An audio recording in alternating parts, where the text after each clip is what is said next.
Universal law of gravity, universal law of gravity. ये क्या है कि भाई अभी तो हमने कहा कि फोर्स लगता है, फोर्स लगता है। इसमें मैं बताऊंगा कि फोर्स कितना लगता है।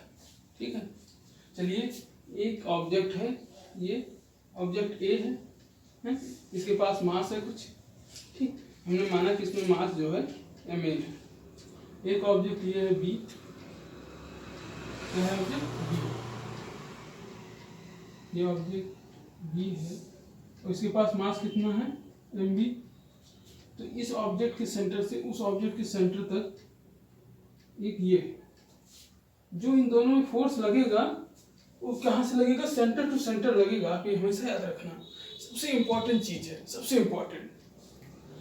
समझ लो पूरा अक्खा फिजिक्स जो है ना इसी पे है, फोर्स यही सब बातें होती हैं।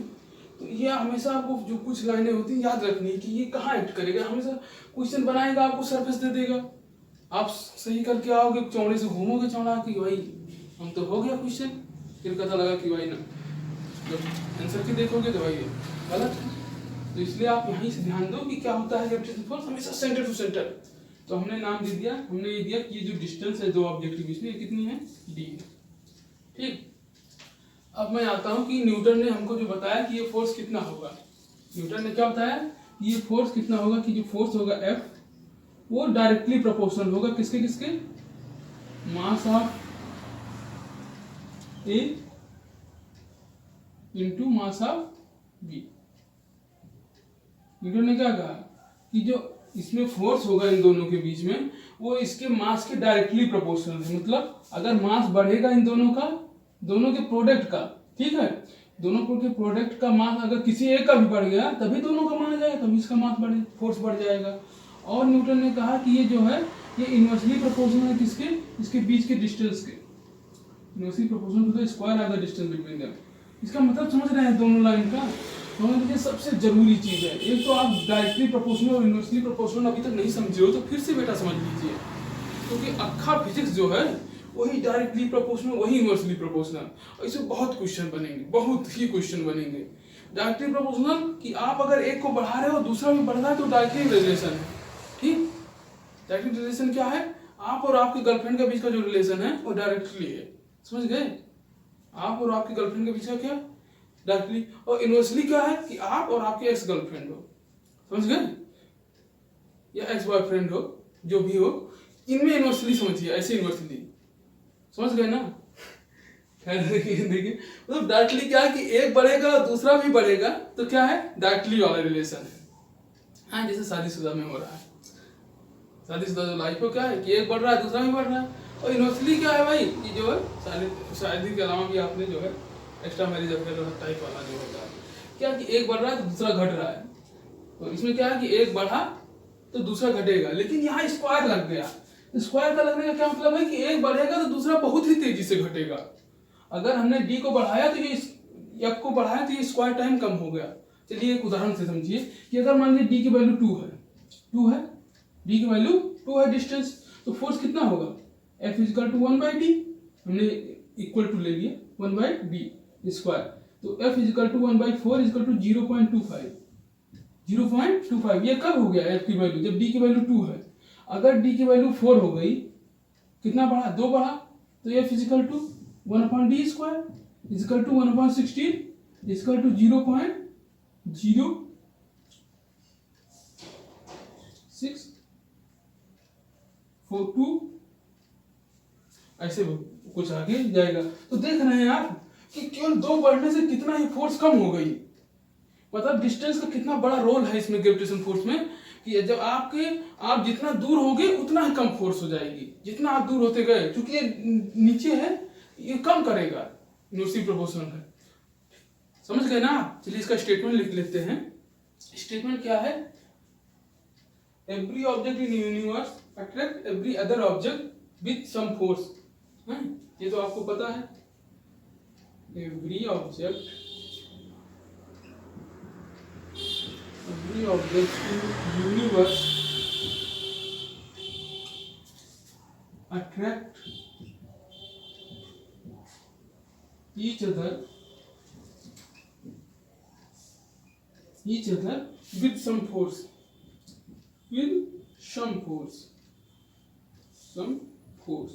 this force of every object in universe attract each other with some force. This force यहाँ से देखिए स्टेटमेंट चालू हुआ, this force is directly proportional to a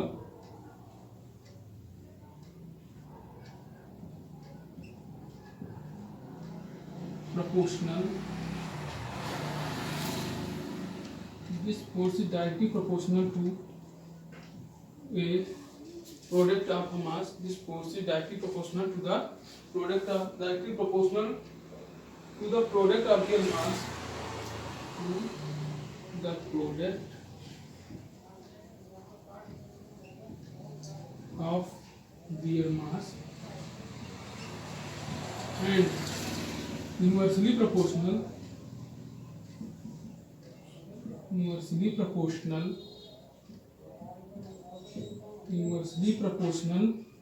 to the square of distance between, ये between है, हमेशा between ऐसे ही लिखा जाएगा, square of the distance between them. चलिए क्या कह रहा है, वही बात कह रहा है कि दो ऑब्जेक्ट अट्रैक्ट करेंगे तो उसमें जो फोर्स लगेगा वो फोर्स कैसा होगा कि directly proportional to a product of their mass, ये लिखा हुआ है, और inversely proportional to the square of the distance between them. ठीक, इसको हम लिखें अगर तो कैसे लिखेंगे कि force is equal to F is equal to directly proportional to a mass of A object mass of B object upon इसके बीच डिस्टेंस।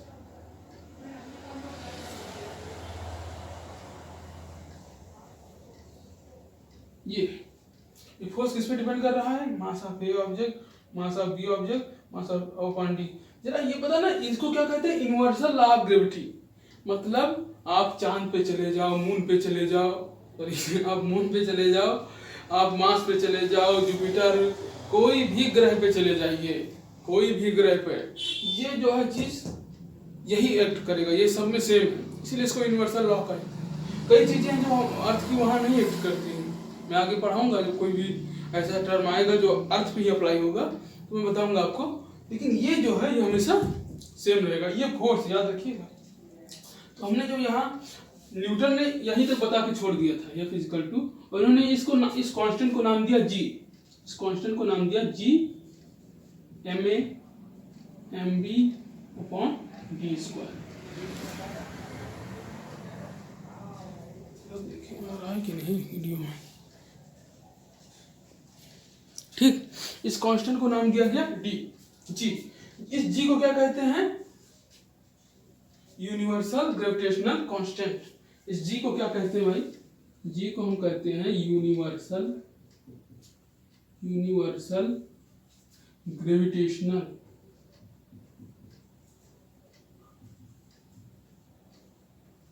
कांस्टेंट। इस पे मैं अभी आगे जो है आपके लेक्चर में इस पे मैं न्यूमेरिकल डिस्कस करूंगा। अभी तो थ्योरी पोर्शन चैप्टर का कंप्लीट होगा, फिर इस पे आएगा एक मैं न्यूमेरिकल डालूंगा जो कि एग्जाम में पूछा जाता है, जैसे जो एयरफोर्स का एग्जाम होगा और सबके एग्जाम में इसमें क्वेश्चन आते हैं। इसी पे कहा जाएगा कि अगर आपने मास को बढ़ा दिया तो फोर्स कितनी बढ़ेगी। आपसे कहा जाएगा कि दो ऑब्जेक्ट को आपका डिस्टेंस को स्क्वायर कर दिया है, दो ऑब्जेक्ट के बीच की डिस्टेंस को स्क्वायर कर दिया है, फिर उसमें फोर्स में क्या फर्क पड़ेगा, ठीक है। जब फोर्स इतना है, मास इतना है, आपको फोर्स भी दे रखेगा, मास भी दे रखेगा, तो आपसे पूछेगा कि उसके बीच की डिस्टेंस कितनी है। सब क्वेश्चन हम करेंगे जो भी आपको नेक्स्ट लेक्चर आएगा, ठीक।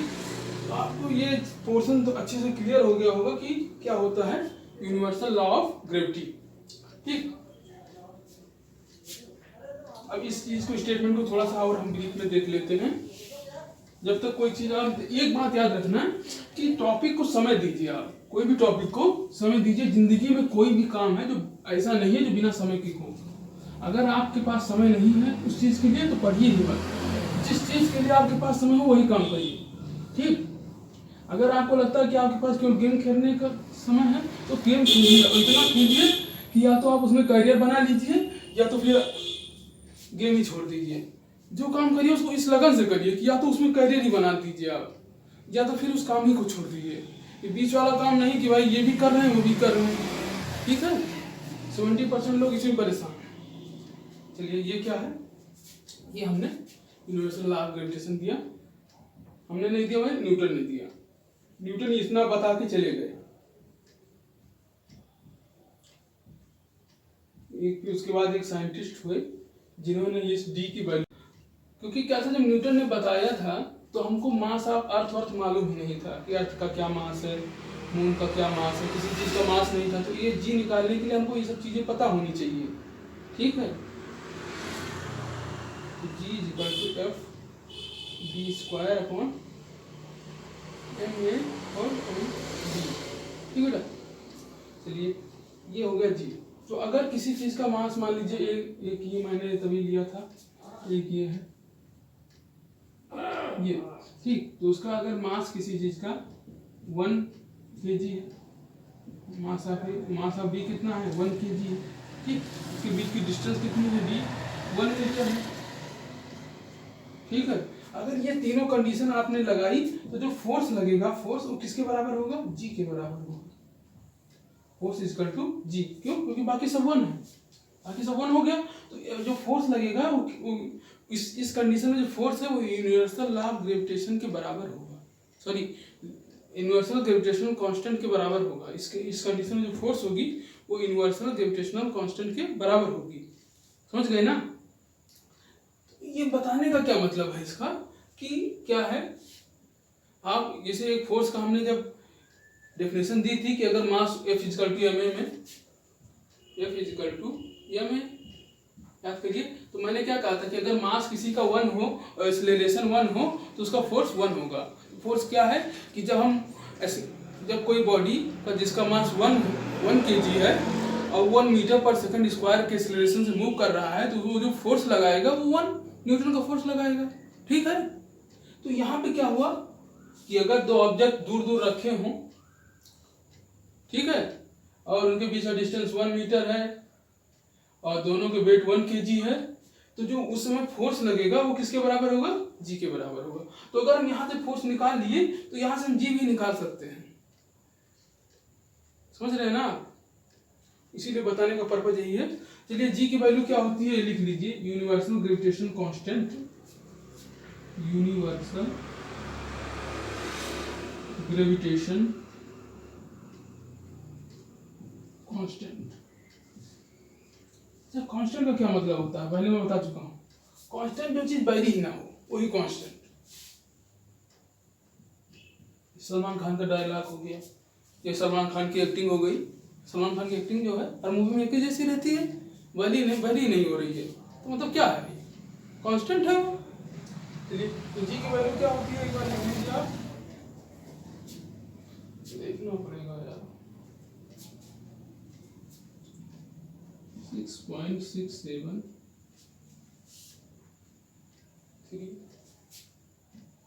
10 की पावर माइनस kg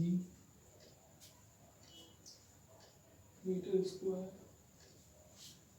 अरे यार -11 है इसमें, -11 ये। अच्छा इसकी यूनिट क्या, ये जी की वैल्यू है, ठीक। ये क्या है, जी की वैल्यू है। मतलब अब ये समझ लो, अगर आपसे प्रश्न आ जाए कि मान लीजिए आपके पास मास 1 है 1 kg, एक्सेलरेशन 1 मीटर पर सेकंड का है, तो जो ग्रेविटी होगी यही होगी। खैर ये सब छोड़िए, आगे बढ़ते हैं हम। और आगे ये है कि G इक्वल टू 6.67 न्यूटन की पावर -11। इसको यूनिवर्सल ग्रेविटेशन कांस्टेंट को हम G से रिप्रेजेंट करते हैं, ठीक है। जरा इसके वो क्या होगा, unit, SI unit, SI unit निकालने के लिए हमें क्या क्या पता होना चाहिए। जैसे फोर्स की यूनिट क्या होती है, न्यूटन, ठीक है। इसकी यूनिट क्या होती है, डिस्टेंस की, मीटर, और मास की यूनिट क्या है, kg, दोनों की kg।